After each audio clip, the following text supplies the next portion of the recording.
I've learned from watching Dad that there's no excuses. No one's gonna comfort you when you complain. So you just need to work harder. I would say give it your all. One quote that represents my dad that I'm trying to learn is hard work beats talent if talent doesn't work hard. One thing from watching Dad is one quote that he always says, how you do something is how you do everything. And then I'll have one about my dad and a universal truth that I believe, which is if you're going to be a bear, you might as well be a grizzly. The reason that I think that quote is so universally true and beautiful, you don't have to do anything. If you choose to do something, you should go give it every ounce of everything that you have. And when you look at life and you look at the people that are successful in life, they're just the ones that work hard, that care, that give it a full effort, and that complete the job. They finish the job. And that is just a habit that needs to be developed.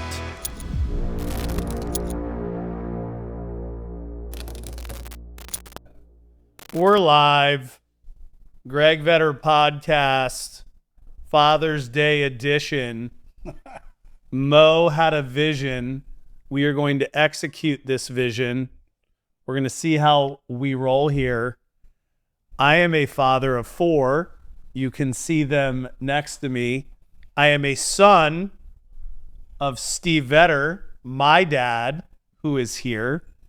And in true Steve Vetter fashion, we gave him adequate heads up on being on the podcast today. You did. And he's busy doing his own shit because that's how he rolls. Always. So he was trimming roses. He's mowing grass. He's repairing roofs. What else today? Well, I'm here because I knew this would be very important. And I'm glad Mo reminded me because at the young age of 82, I realized that I really don't like schedules either. And so... so you do what you want. But I thought this is very important. And so I'm delighted to be here. All right. We'll go oldest to youngest. Broadly Vetter in the house. Introduce yourself. I'm Broadly and I'm 15. I'm Severn. I'm 14. I'm Waverly and I'm 12. I'm Forrest and I'm 10. I'm Greg and I'm 43. I'm Steve and I will be 82 on June the 13th, Friday. Magnificent day. The day before my wedding anniversary, June 14th, Flag Day. And so, guys, Father's Day is coming up. I am your dad. This is your grandfather. As a general random stream of consciousness, if you had to summarize being a child with the last name Vetter, what comes to mind broadly, starting with you? Everyone knows the last name by being a crazy loud athlete. Like everyone knows me from my dad and my uncles and from our big family that all goes to the same school as of right now. So everyone knows this pretty well. Loud. Yeah. I would say everyone knows last name Vetter by being loud, inviting, caring, and athletic. Waves? I would say elite. Elite. Yeah. Forrest, what do you got? I would say the last name people know me by, like my dad and my uncles and like being, elite and strong and athletic. So Father's Day is coming up. If you had the option to switch out a dad to somebody else, would you do it? And if so, who would it be? No. Money's coming your way. Severn? I wouldn't change my father. No, I would not do that. So I'll give my insights into my journey as a vetter everybody always assumes, based on my aggression, that I had an overly aggressive dad, which is actually not true. We always joked that you were more like our spiritual guide, where you sat on the outskirts.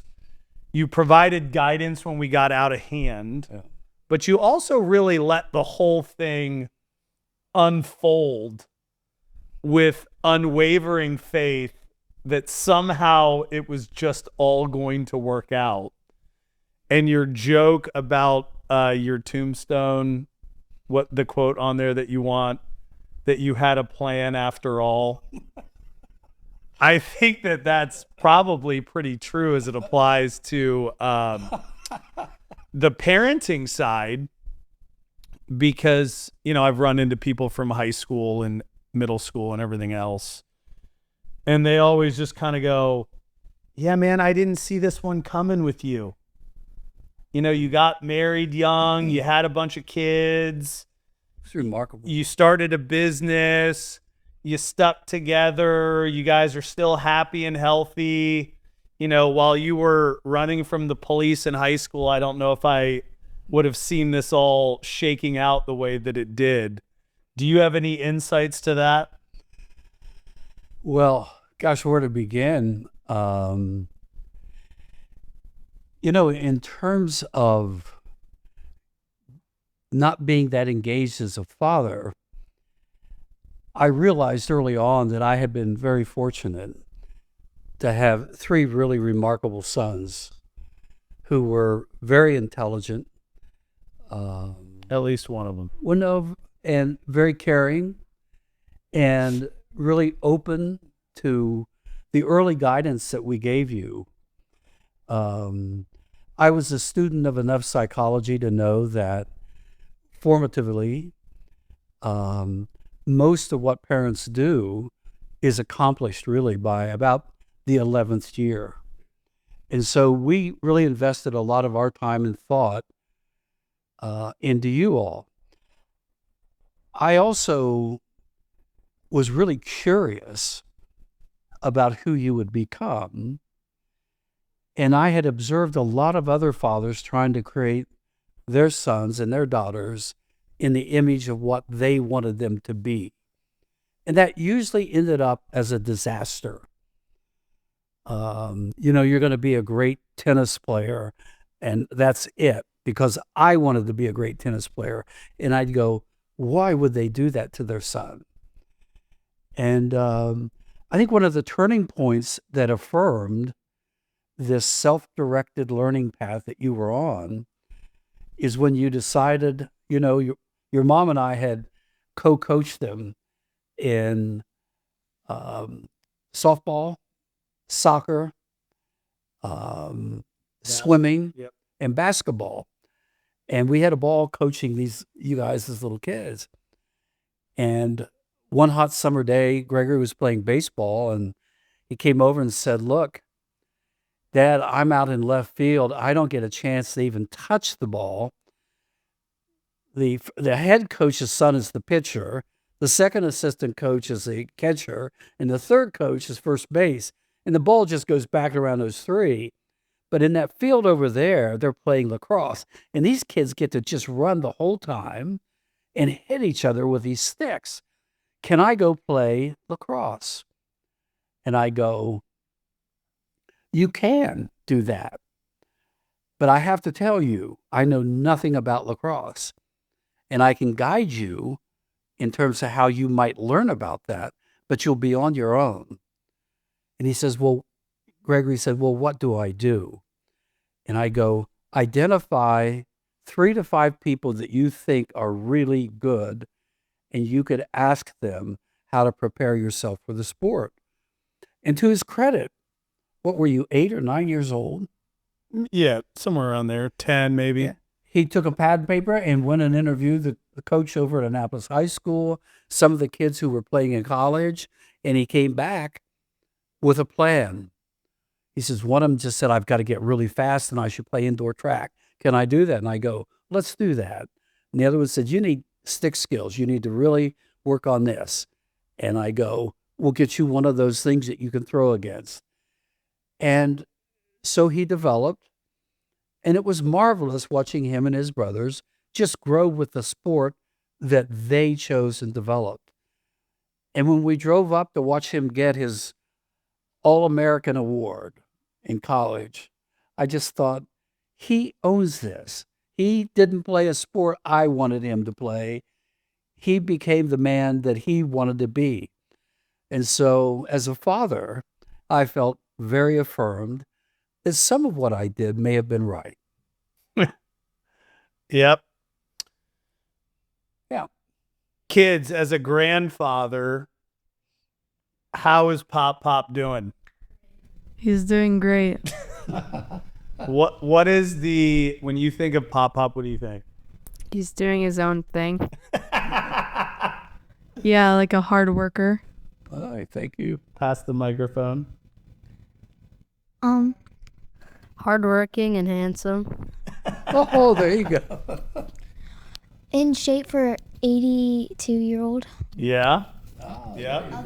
Yeah, he doesn't look 82. There you Others go. are lying Mike, in bed eating, bonbons. yeah, watching TV, and can't get up because he has a bad hip. And what's he doing? He's working. And Many treats. yeah, What's something Dad thinks he's really good at but actually isn't? Yes. We'll go girl, boy. I would say one time I got him a card and it said, when I grow up, I want to be as funny as you think you are. Because he thinks he's like the funniest person in the world. But I am though. There's my point. Yeah, he's pretty funny. Okay, Wavy. I would also say funny, but I still laugh at some of his jokes. Because they're funny. Got it. Probably like every sport he tries. I mean, some of the sports he's really good at, but if he tries a new sport, he thinks he's the best at it. Like what? Give me an example. I don't know, like golf. I do not think I'm the best at golf, but I do have confidence going into new things. That's Yeah, he for just sure. has his confidence. I have Let's go. confidence. I don't lack in that category, I don't think.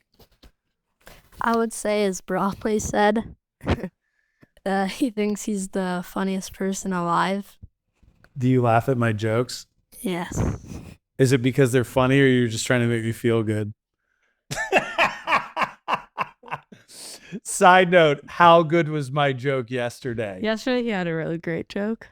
So, speaking on this topic, there's this unbelievably cringy dad who goes online and makes all these horrible dad jokes.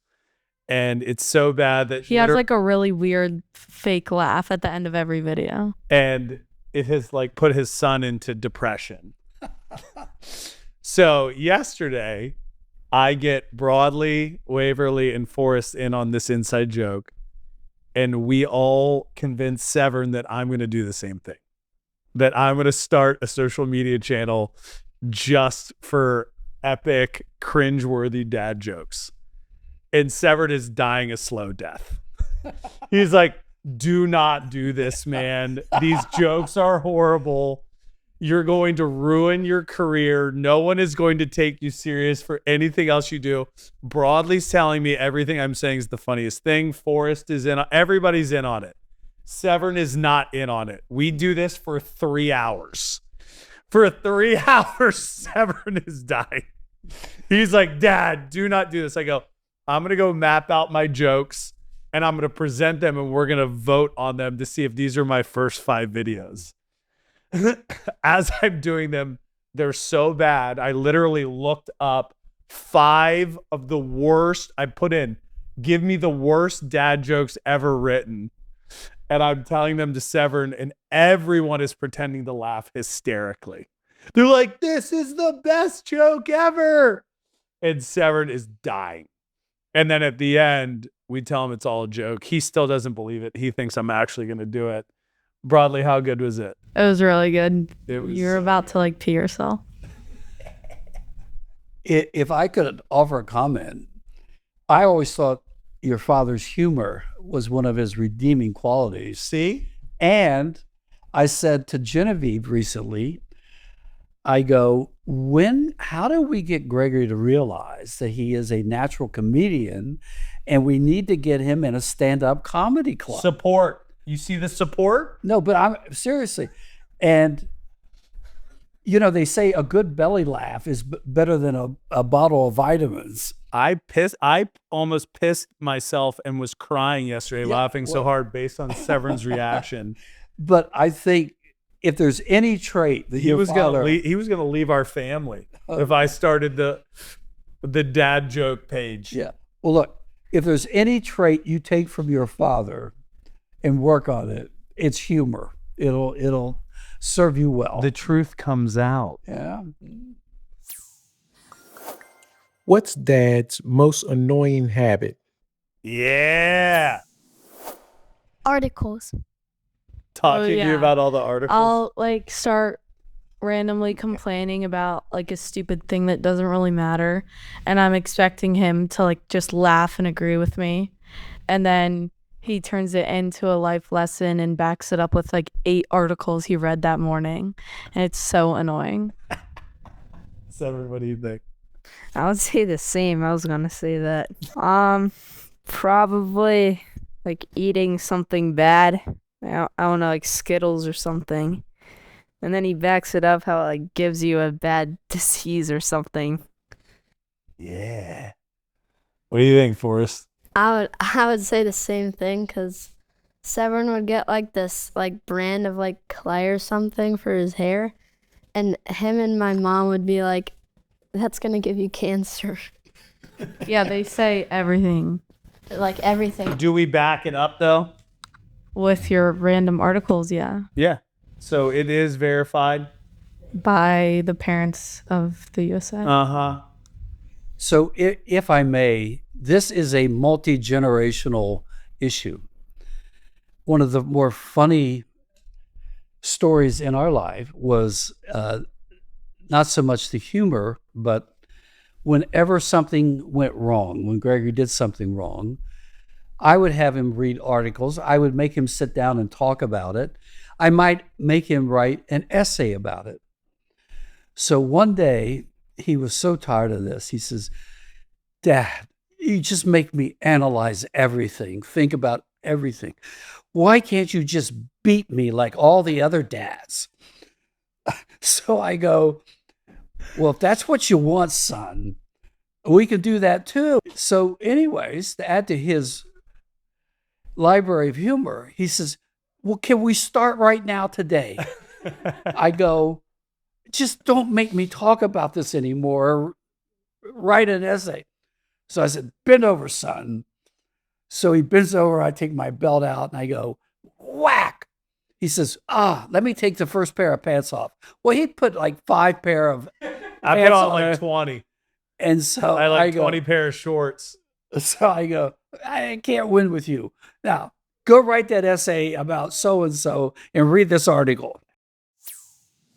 If Dad had a superpower, what would it be? If Dad had a superpower, he's already pretty strong, so I would say he could fly or something. He would make all the bad guys go blind because of how beautiful he is. Oh, yeah. Trying to get that money, Wavy. I see you. Probably like reading your mind. He can basically just tell if you're mad or sad, just spy off your face. So, yeah. I would say he'd be like the Hawk, because it's really strong. Thank you. I have one. I think he would evolve and develop further his comedy routines. He would develop a podcast following of millions of people. People would be physically cured of ailments, much like miracles in the church. He would make people laugh. They would bring him into asylums and hospitals. Purely for humor. Humor. And it would work. It'd be like the superpower in what is it? With Ryan Reynolds, Deadpool. The one woman where her superpower is luck. She's like, my superpower is luck. They go, that's not a superpower. She goes, yes, it is. What is something Dad always forgets? Dad doesn't really forget a lot of things. He yells at us for forgetting things. Yeah. Maybe.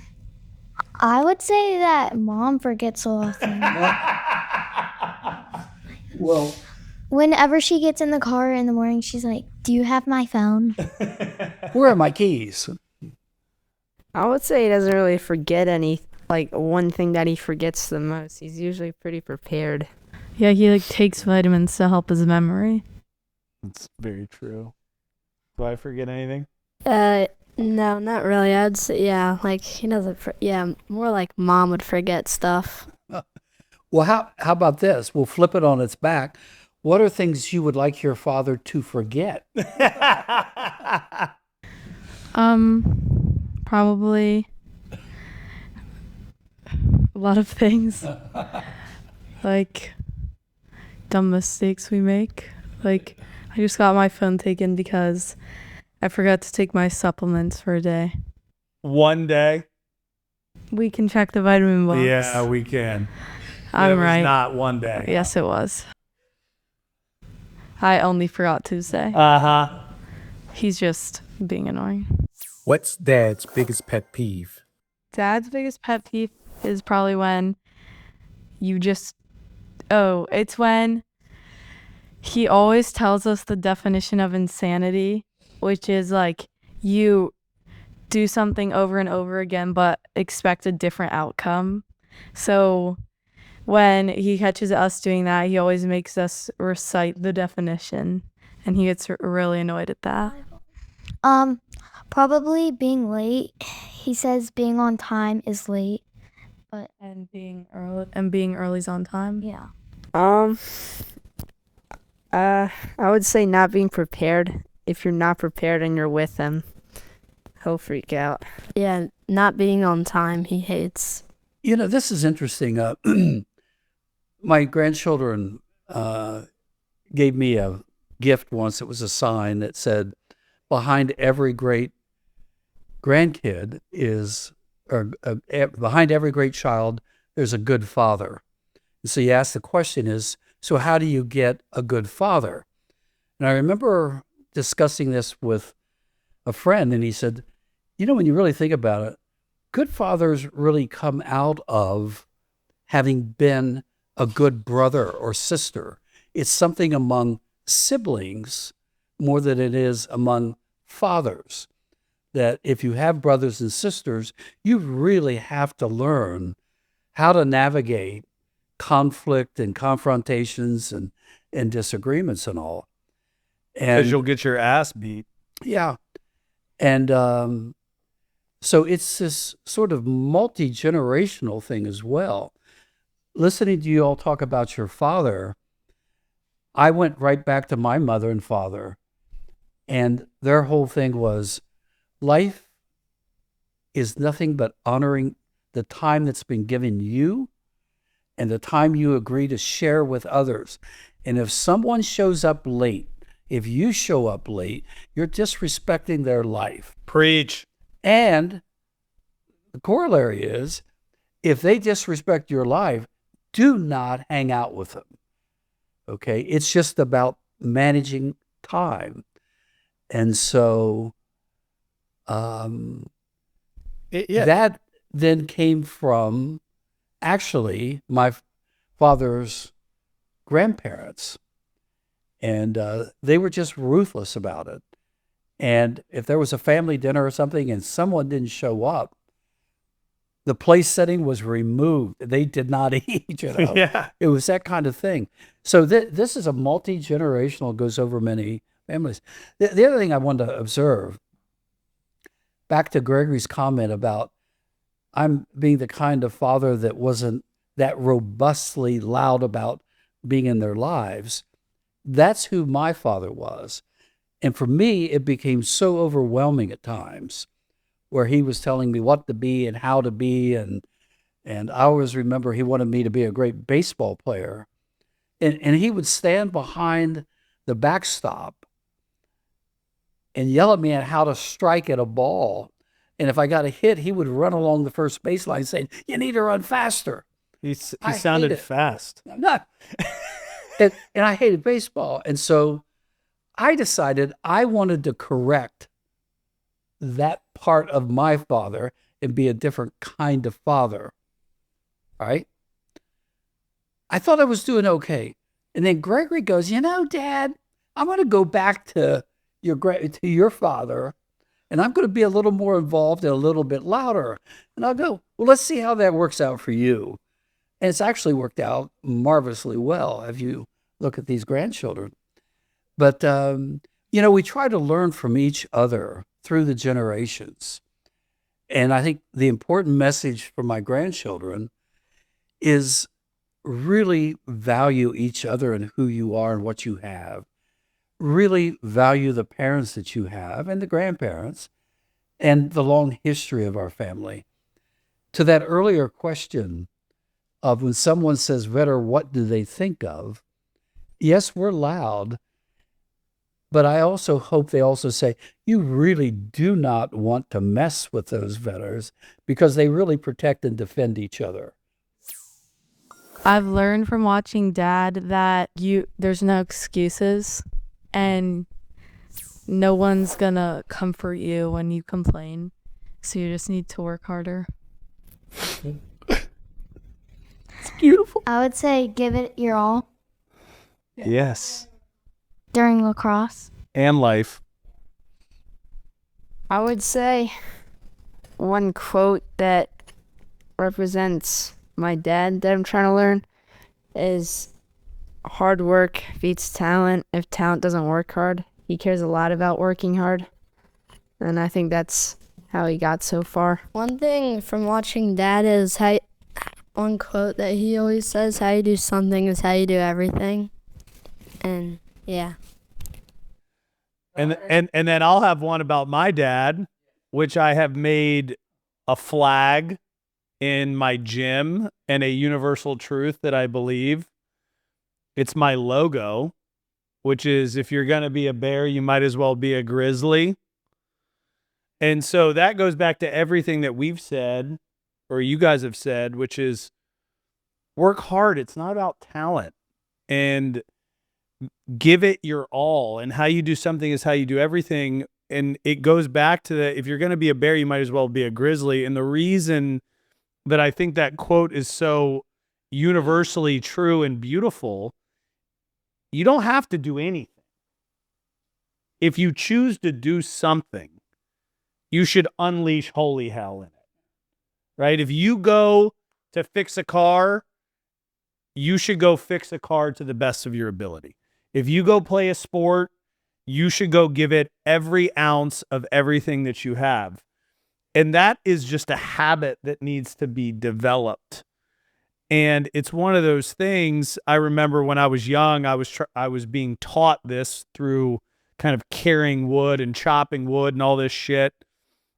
And my mom used to tell this funny story, which was he would always say, "Don't half-ass it."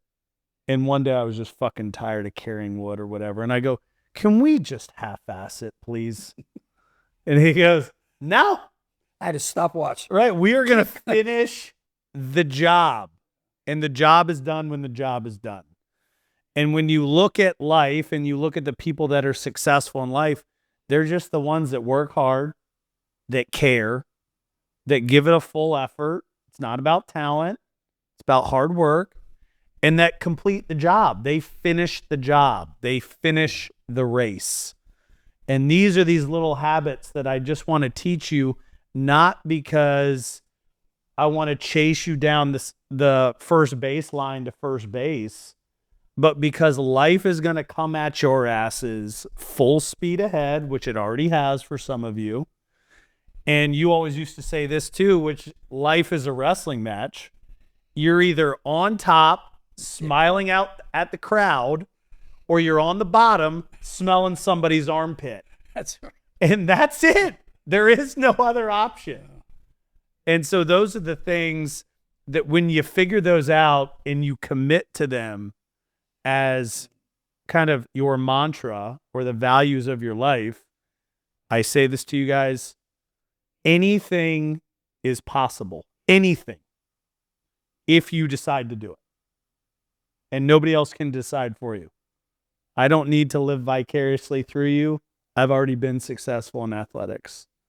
But if you set a goal and you write it down and you tell me that's your goal and you tell me you want my help, I expect the grizzly mentality that if you're going to be a bear, you might as well be a grizzly. You know? Can I add to that? We've had a wonderful uncle, my mother's brother, David Ladd. This is Gregory Ladd Vetter.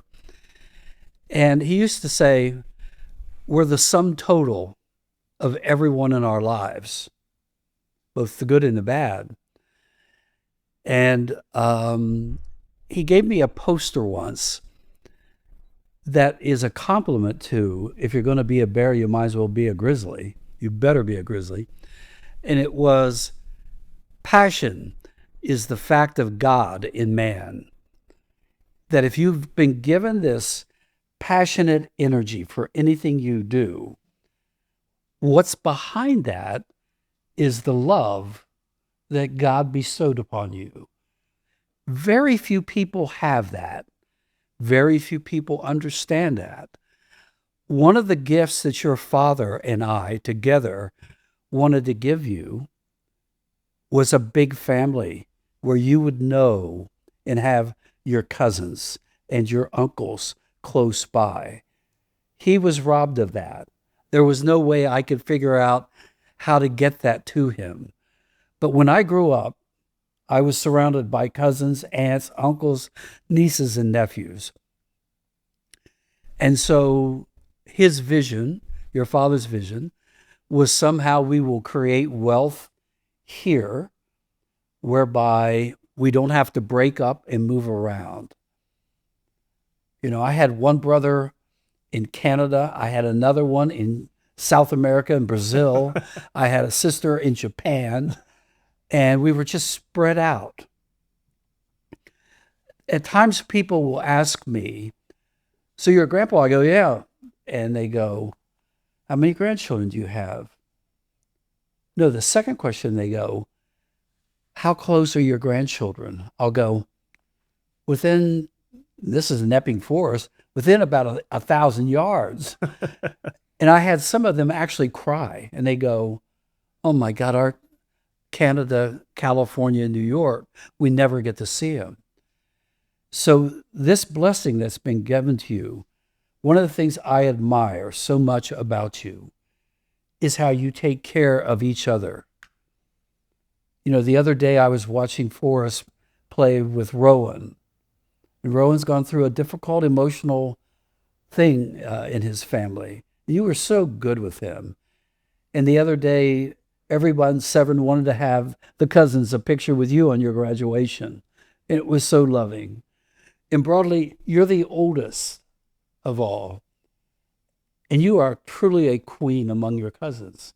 And you care for them, you love them, you protect them, and they come to you. And Waves, you're the same. When I watch you and Poppy and Parrish and really everyone, they just can't get enough of your energy.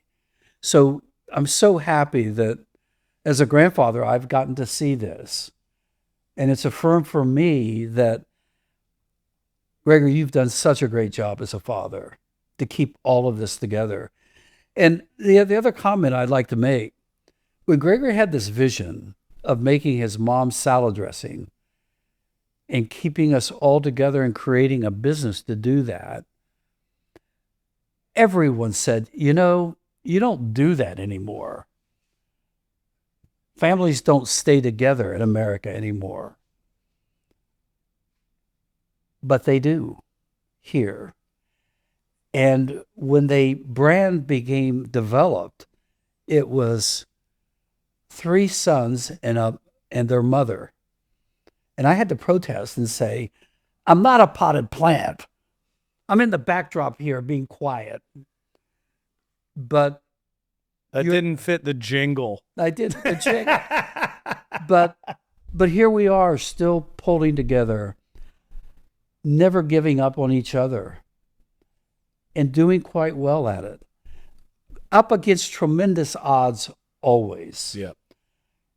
But Gregory has carried that torch, and we've all been blessed and benefited because of it. Thank you. What's something you think Dad worries about? That's a good one. What do I worry about? If you grow up, you not being a pussy when you grow up.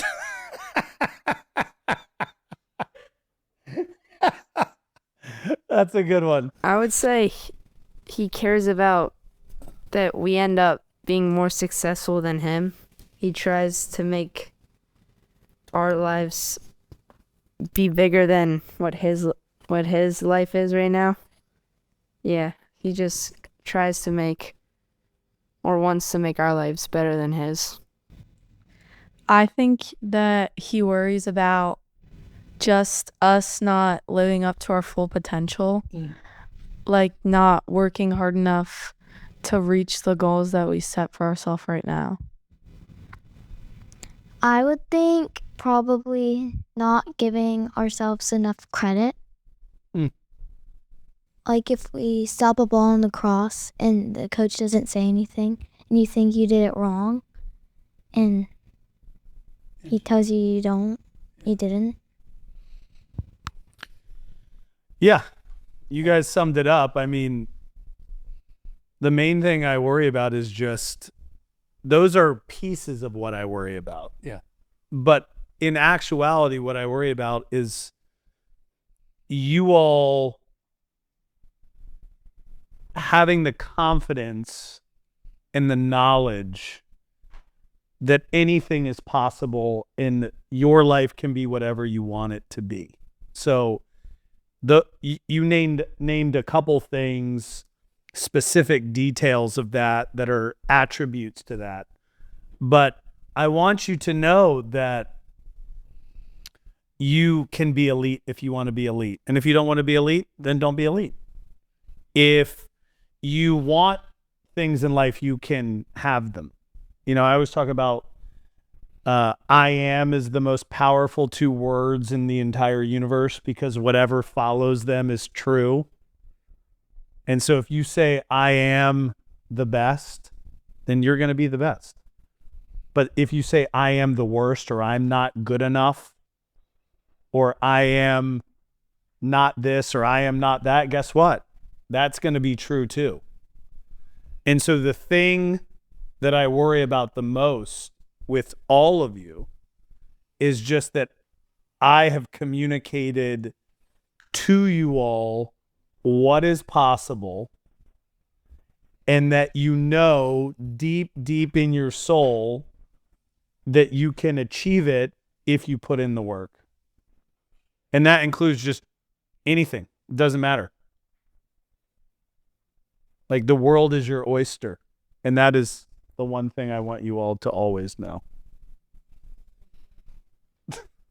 Love you. I think that Dad's the most proud of like how he raised us, but how we listened to how he raised us. Just kind of like small things, like if we ever go on vacation with someone, he'll always make sure to tell us like, thank you guys for actually being polite and thank you guys for being like the best behaved kids there. Because I think that he just raised us really well and taught us just like the basics, but we actually listened to them. And they're carrying them out. Yeah. Yeah, I would say kind of what Brawley said. One time we were in a restaurant and some kids were being really disrespectful and crying, and we were just sitting there politely being respectful and saying thank you when the server came over. Yeah, I would say he gets really happy and proud when we work hard because working hard gets you wherever you want. Yeah, I'm most proud of my dad. One, just how he is as a grandfather to all the kids. unbelievably loving and supportive and patient, very similar for the most part to him being a dad to me and my brothers, which honestly, the fact that he was as patient as he was should be studied. He, but I would say the other part is just his activity levels. As he gets older, he is not going quietly into the night. You know, he wakes up every day, puts on his suspenders, you know, the old saying of you better grab a hard hat and a ham sandwich because we're going to work. I don't know if he eats ham sandwiches and he doesn't wear a hard hat, but, you know, he wakes up every day and does shit. And I definitely got that gene in me, which is like you wake up and you go to work, right? Whatever it is that you do, like you got to be active, and object in motion stays in motion. And nobody can believe he's 82 because of how active and alert he is, which, you know, honestly almost kind of feels like an insult. It's like, oh, look, you didn't shit yourself today. But, you know, based on his activity levels, behavior, how great he is with the grandkids, it's like this dude's going to be living to 140, hopefully. I don't know if he wants to do it, but his step count is probably up there. Well, may I?